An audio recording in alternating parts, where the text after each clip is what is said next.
Welcome to Social Aloe Ministries, where we are committed to glorifying God while exposing the devil. I'm going to spend just a few minutes giving you some examples of why Christ is the Redeemer. There are times in life when the devil thinks that he has you down. You may even think that he has you down, but the Lord has the key, in a sense, to set you free. In John 8, the woman had been caught committing adultery. Under the law, she should have been stoned to death.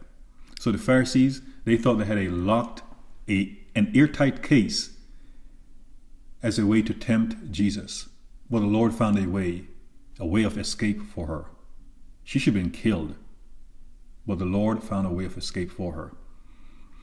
In Genesis 29, Jacob made an agreement to marry with Laban to marry his younger daughter, Rachel.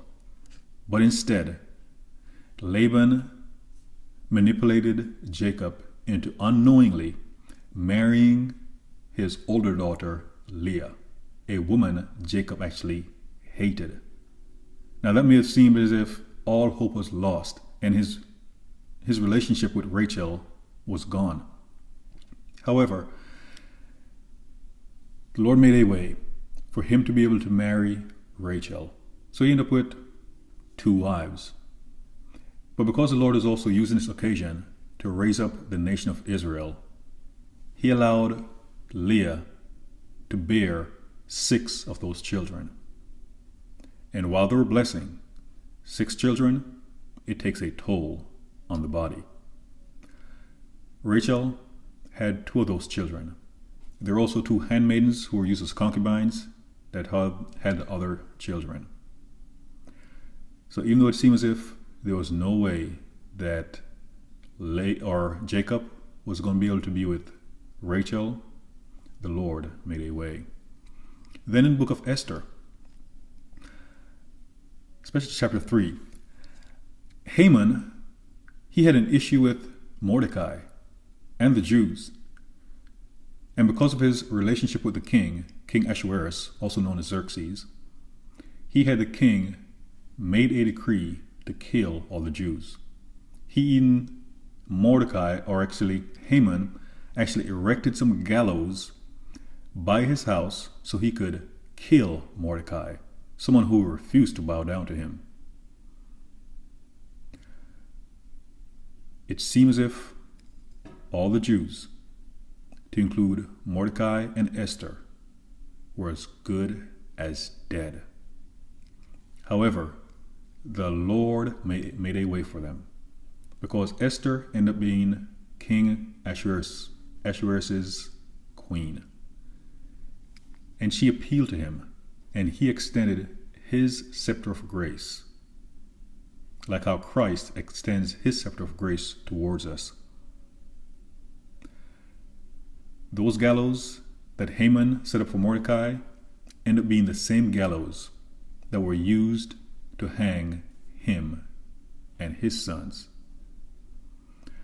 And because the decree that the king had made could not be repealed, the Lord made a creative way by having the king draft another decree where the Jews could arm themselves to defend themselves against any aggressors. So it seems as if the devil was going to exterminate all the Jews in Persia, Media, but it didn't work. The Lord made a way of escape for them. Daniel, in his time in Babylon, he was the governor over Babylon. And there are other princes who, they despised him, but they couldn't find any fault. And what they did, they went to the king for him to draft a decree saying that no one should worship or pray to any other god except for the king. But that is something Daniel could not and would not do.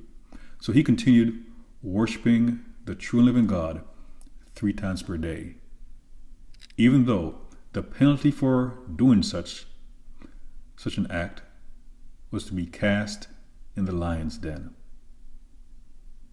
But Daniel kept praying, and those men told on Daniel because they had set a trap for him. But the Lord made a way of escape, because they did throw Daniel in the lion's den, but the Lord shut the lions' mouths.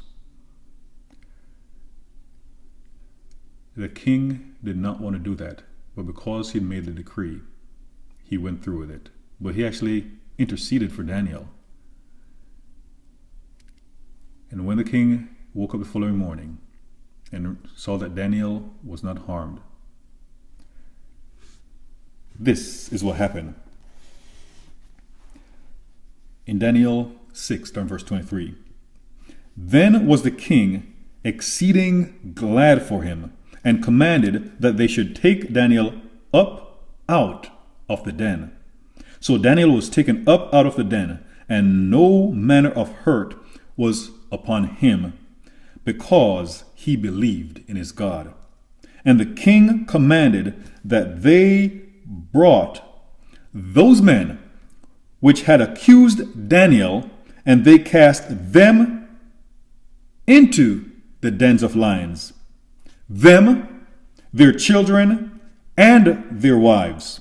And the lions had the mastery of them, and brake all their bones in pieces, or ever came at the bottom of the den.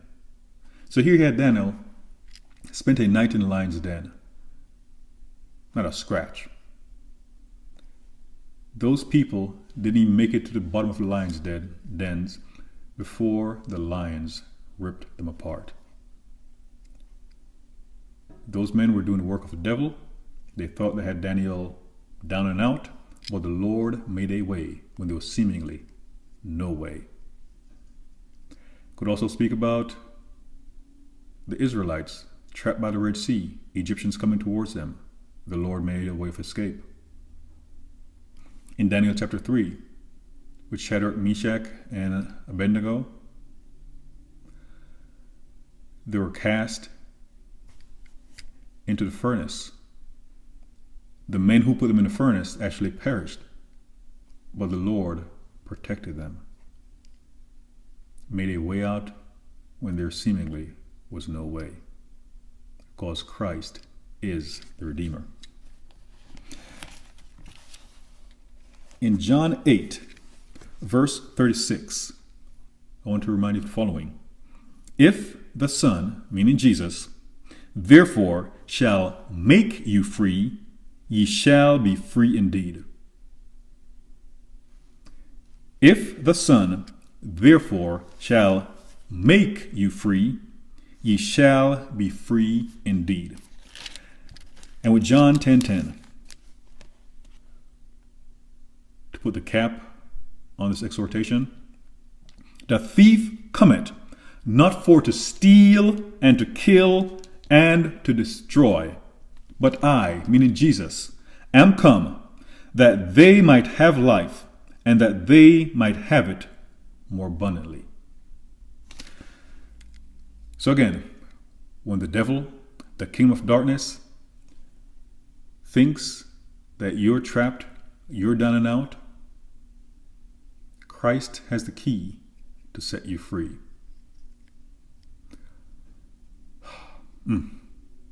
Yes, Christ is not only the Redeemer, he is our Redeemer. Whatever you're in, he can get you out. God bless you.